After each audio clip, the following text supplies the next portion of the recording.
সকালবেলা ঘুম থেকে উঠে দৃশ্যটা আলাদা থাকে, ভোর ভোর অন্ধকার অন্ধকার, পাখির ডাক সব কিছু নিয়ে একটা আলাদা অনুভূতি। আর দেরি করে উঠলে সকালটা হচ্ছে আলাদা অনুভূতি। তো দেখো এখানে আমি কাপড় কেচে একদম ফ্রেশ হয়ে বাথরুম থেকে বেরিয়ে তো উপরে একদম উপরের ছাদে চলে এসেছি কাপড় মেলতে। আর উপরের ছাদটা এত সুন্দর হাওয়া থাকে না, মানে মেঘলা ওয়েদারও আমাদের কোনো অসুবিধা হয় না, কারণ যে উপরে মেললে সব কিছু শুকিয়ে যায়। একদিন এই মেঘলা ওয়েদারে আমি ওখান থেকে আসার পর কাঁথা মেলে দিয়েছিলাম, ভেবেছিলাম শুকাবে না, কিন্তু হাওয়াতে না খুব সুন্দর শুকিয়ে গেছিলো। তো আর উপরের মানে চারপাশের দৃশ্যটা এত ভালো লাগে দেখতে। যদিও বা অনেকটা লেট হয়ে গেছে আজকে ঘুম থেকে উঠতে, বললামই তোমাদের। তো দেখো মানে মেলে দিয়েছি আর এখানে শুকিয়েও যাবে।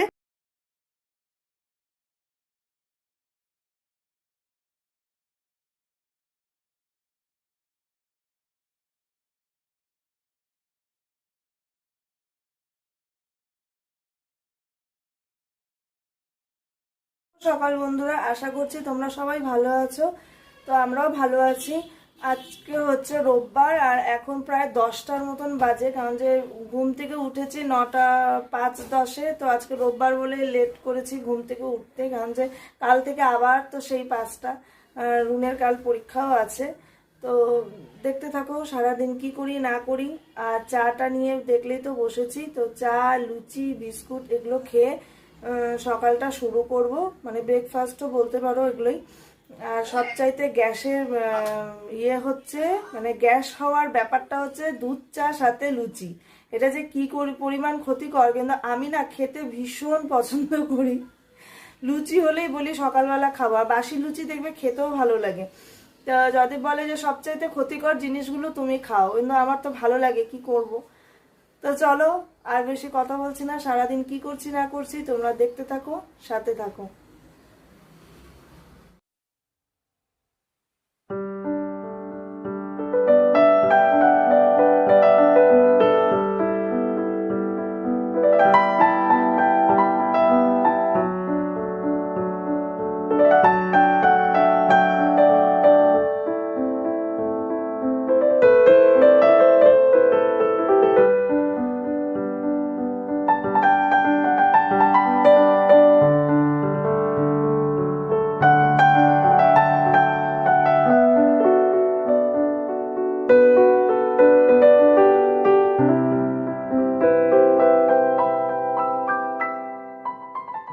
তো দেখো হয়ে গেছে বিছানা গোছানো, গুছিয়ে নিয়েছি। তো দেখো আমার সোনামা স্নান কমপ্লিট, আর নিজে নিজে গা মুছে ড্রেস পরে সব কিছু করেছে, আর মুখ ভর্তি পাউডার, কারণ যে এগুলো তো সব ঘামাচি বেরিয়েছে। এই দেখো আমি চুলটাকে একটু টেনেই বেঁধেছি, মানে এগুলো সব চুলকাচ্ছে ওর। আর নাইসিল পাউডারটা ওই যে এরকম করে ও নিজেই লাগিয়ে নিয়েছে এখানে। সবাইকে গুড মর্নিং বলো। Good morning. আর দাঁত একটা পড়েছে, অল্প উঠেছে দাঁতটা, দেখাও তোমার দাঁতটা দেখাও, এই দেখো অল্প উঠেছে দাঁতটা। তো দেখো রুন পড়তে বসেছে, কালকে ওর হিন্দি পরীক্ষা। অ আ ক খ এগুলো লিখছে, আরও আছে। ছোটাই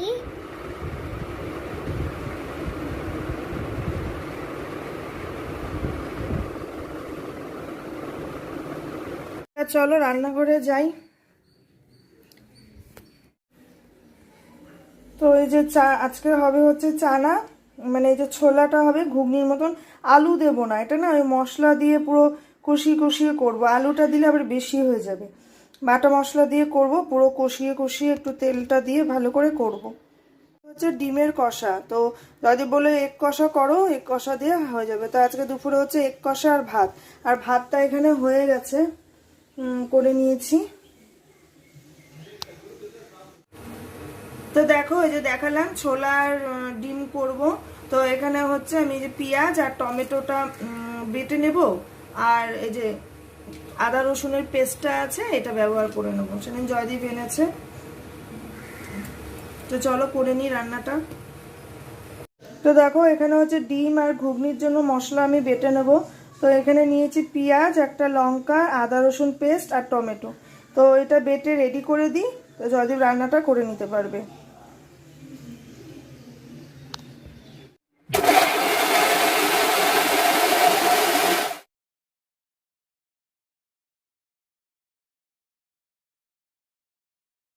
তো দেখো সব কিছু ধুয়ে ধুয়ে রেডি করে রেখেছি। আর এখানে ডিমগুলো না মানে এনে রাখলে পারে 2-1 দিন যদি এনে রাখা হয় ডিমগুলো কেমন হয়ে যায়, ডিমগুলো ঠিক থাকে না। দেখো দেখেছো, ডিমগুলো ঠিক থাকে না। আর ফ্রিজটাকে মানে ঠিকঠাক না করা পর্যন্ত আর কি ডিম যদি এনে এরকম করে রাখতেও পারবে না, সমস্যা। আর ও বলে যে মানে বোঝানো এতটা মুশকিল না, আর এখানে হচ্ছে মানে বোঝানো এতটা মুশকিল না, যদি বলে আমি ওই 2-3টে ডিমের জন্য আমি আবার দোকানে যাব, ওটা হচ্ছে না, সম্ভব হচ্ছে না। সত্যি কথা এখানে বোঝানোটা ভীষণ টাফ। ডিমকে এরা ডিম আন্ডা কিছুই বলে না, একটা কি জানি বলে, কি বলে ডিমকে জানা নেই, জানা নেই কি বলে। তো মানে ফটো দেখিয়ে দেখিয়ে আমাদেরকে নিতে হচ্ছে, গুগলে ফটো ডাউনলোড করে তারপরে দেখিয়ে আমাদেরকে জিনিস কিনতে হচ্ছে। আর ডিম এগুলো টুকটাক জিনিস তো আর অনলাইনে নেওয়া যায় না। আর ফ্রিজটা হলে পরে কি হয়, একবারে মানে এখানে জয়দীপ বলেছে যে এখানে একটা ডিমের দোকান আছে, মানে ওই যে পাইকারি দোকানগুলো হয় না, ডিমের ট্রেগুলো বিক্রি হয়। তো বলছে ফ্রিজটা ঠিক হোক, তারপরে ওখান থেকে একবারে ডিম নিয়ে এসে ফ্রিজে রাখা যাবে। তো ফ্রিজটা ঠিক না হওয়া পর্যন্ত মানে এগুলো সমস্যা হচ্ছে, মানে অনেক রকম সমস্যা এখানে। কি করব, কোনটা বলবো তোমাদের, কোনটা দেখাবো, এখানে বোঝা ভীষণ মুশকিল। তো মানে দিনটা আর কি যেইভাবেই হোক কাটিয়ে নিতে হচ্ছে, মানে যেইভাবেই হোক, যে মানে 1 পদ করি কি 2 পদ করি এরকম করে খেয়ে যায়, পেটটা তো ভরছে, পেট ভরা নিয়ে কথা। তো কাটিয়ে নেওয়া হচ্ছে, আর আস্তে আস্তে সবকিছু বুঝবো চিনবো, মানে এখনো সময় লাগবে। তো তোমরা প্লিজ দেখো ব্লগটা আমার, আর ভালো লাগলে প্লিজ চ্যানেলটাকে সাবস্ক্রাইব করো। অনেক কিছু নতুনত্ব তোমরাও দেখতে পারবে, জানতে পারবে বাইরের সম্বন্ধে। আর এই দেখো ফ্রিজটা না এখন বন্ধ করে রেখেছি। ফ্রিজটা হচ্ছে কি বলতো, গ্যাস ভরতে হবে, ফ্রিজটা না একদম ঠান্ডা হচ্ছে না। তো এগুলো এখনো কিছু আমি পরিষ্কার করিনি, পরিষ্কার করব ভেবেছি না। তো জয়দীপ বললো যে করো না একবারে, দেখো সব নোংরা হয়ে আছে দেখেছো। জয়দীপ বললো করো না, একবারে সারাই করে দিয়ে যাক, তারপরে একবারে পরিষ্কার করে জিনিস রাখা যাবে। আমার 3 ডোরের ফ্রিজ, এই যে উপরে ডিপ ফ্রিজটা দেখেছো কতটা নোংরা হয়ে আছে। তো যাদের বললো করো না, একদম ঠান্ডা হচ্ছে না ফ্রিজটা, গ্যাস ভরতে হবে। আসলে এত দূর এসছে তো সেই জন্য, যে এখানে সবজি রাখার ঝুড়ি, তো সেই জন্য আর কি ফ্রিজটাকে এই যে অফ করে রেখে দেওয়া হয়েছে, প্লাগ ঠাক খুলে রাখা হয়েছে। তো এটাকে সারাই করার পর তারপরে আর কি ঠিকঠাক হবে। জয়দীপের চলে এসেছিলো অফিস থেকে ফোন। তো জয়দীপ বললো তো তুমি সেরে নাও রান্নাটা, কারণ যে দেরি হয়ে যাবে। তাই বললাম ঠিক আছে, তুমি করো আমি করো একই ব্যাপার। আর রান্নাটা দেখবে সেরে নিলে না, তাড়াতাড়ি করে যদি রান্নাটা করে নেওয়া যায় তাহলে মনে হয় কি সারাদিনের প্রায় মোটামুটি কাজ কমপ্লিট হয়ে যায়। আর রান্নাটা যত দেরি হবে কাজ করতেও ততটা দেরি হয়ে যায়। তা আমার মনে হয় যে আমি আগে ঘুম থেকে উঠে বাবা তাড়াতাড়ি করে চাটাকে রান্নাটা সেরে নিই, যাই করি 1 পদ করি 2 পদ করি যাই করি। আগে তো কলকাতা থাকতে করতাম, আর এখানে আসার পরে যেহেতু সবজি অনেকটা দাম, অনেক রকম প্রবলেম, তো সেই জন্য এখন আমরা যতটা পারি ওই 1 পদ করারই চেষ্টা করি, যে পেটটা ভরা দিয়ে কথা, খাওয়া নিয়ে কথা। কারণ যেখানে যেরকম সেখানে সেরকম, ওই সব জায়গায় সব রকম তো আর হয় না। তো দেখো এখানে আমি মশলা টশলা দিয়ে সব কিছু দিয়ে চানাটাকে কষিয়ে নিচ্ছি। আর চানা বলো মানে ঘুগনি জাতীয় জিনিস হলে দেখবি আর কিছু লাগে না। আর আলুটা দিইনি বললামই, আলু দিলে বেড়ে যাবে। রুন যেহেতু খায় না, রুন ওই ঘুগনি টুগনি মানে মুখে, এই ঘুগনি বলো ডাল বলো মুখে যদি কিছু পড়ে তাহলে সেটা ও খাবে না।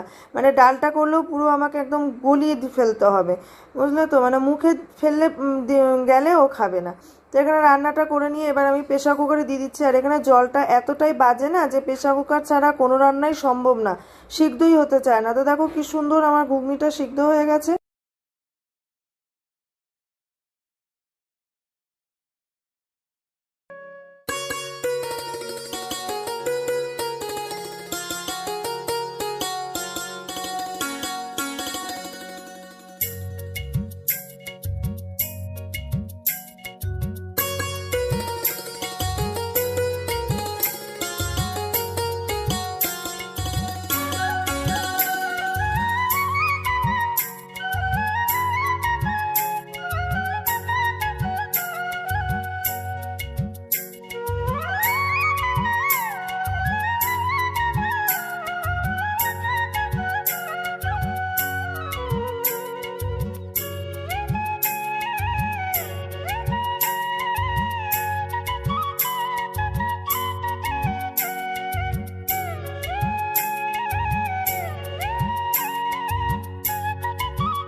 তো দেখো হয়ে গেছে ডিমের ঝোলটা, নামিয়ে নিয়েছি। আর এটাতে একটু ধনেপাতা দিলে ভালো হতো, তো যাই হোক এভাবে করেছি। দেখো আর একটু ঝোল রেখেছি যাতে রুনের একটু খেতে সুবিধা হয়।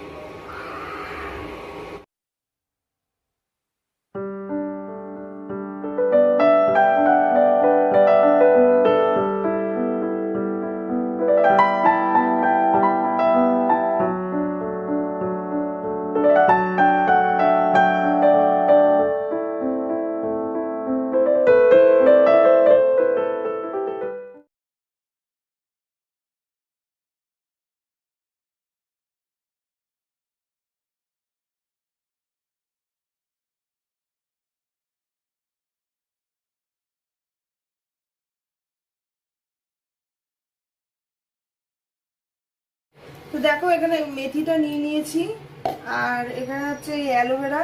তোমরা চাইলে দোকানের অ্যালোভেরাও ইউজ করতে পারো।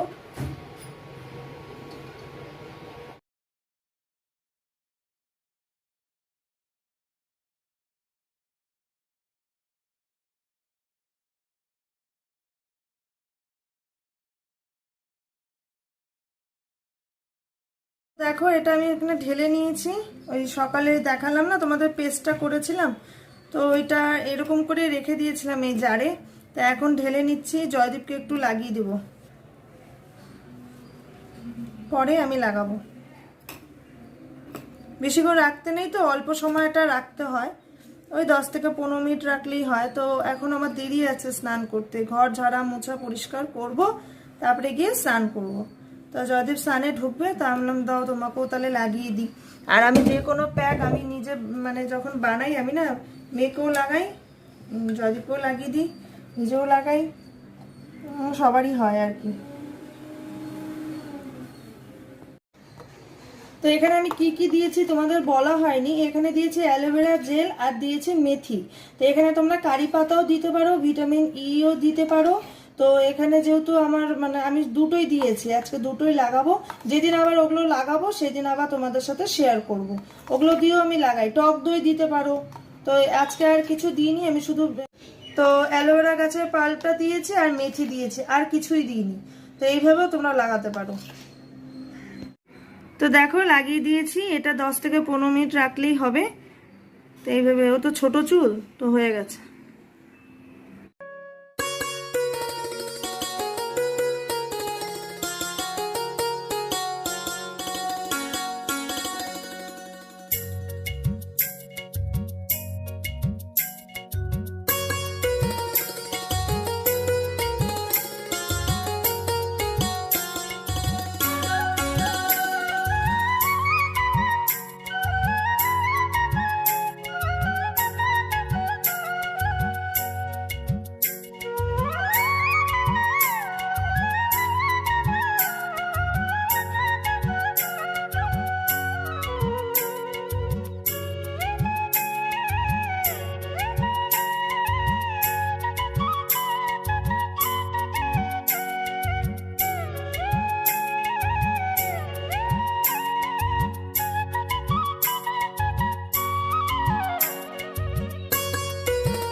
মরা নিয়ে যায়, সাউথ ইন্ডিয়ান মরা নিয়ে যাওয়ার ব্যাপারটা দেখো, আমি চুপ করে করছি তোমাদেরকে দেখানোর জন্য। দেখবে ওরা কিভাবে নিয়ে যায়, দেখো বাজনা বাজিয়ে, দেখো এদের গাড়িটাকে সাজিয়ে নিয়ে যাচ্ছে। এই যে দেখতে পাচ্ছ, এই যে গাড়িটার এই যে শুয়ে আছে ভেতরে, এইভাবে নিয়ে যাচ্ছে। এটা যদিও বা করা উচিত না, তাও তোমাদেরকে দেখালাম আমি, এইভাবে নিয়ে যায়।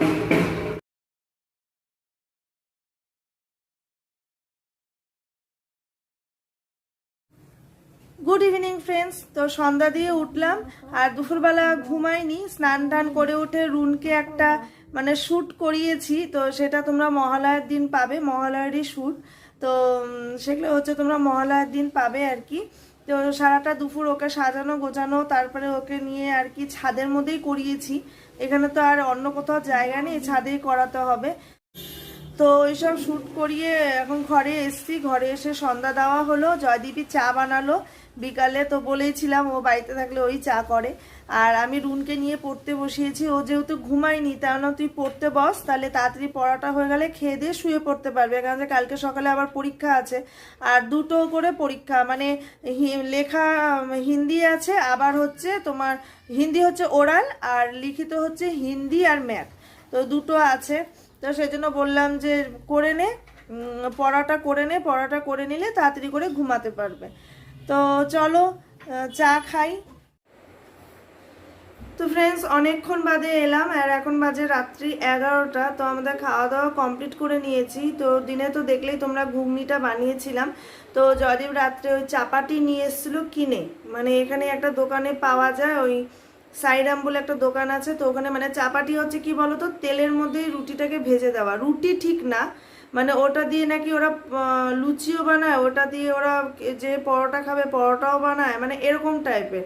তো যদি বলো দেখলাম রুটির মতন, অনেক দিন হয়েছে রুটি খাই না, তাই নিয়ে এলাম। তো ঠিক আছে, হয়ে গেল।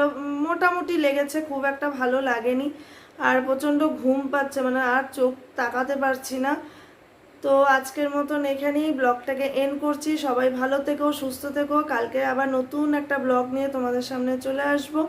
আর চ্যানেলটাকে অবশ্যই সাবস্ক্রাইব করো আর কমেন্ট করো কার কেমন লাগছে। আমি তো বুঝতে পারছি না, আমাকে প্লিজ তোমরা কমেন্টে জানিও যে তোমাদের ব্লগটা কেমন লাগছে। তো আজকের মতন এখানেই টাটা, গুড নাইট, সবাই ভালো থেকো, সুস্থ থেকো।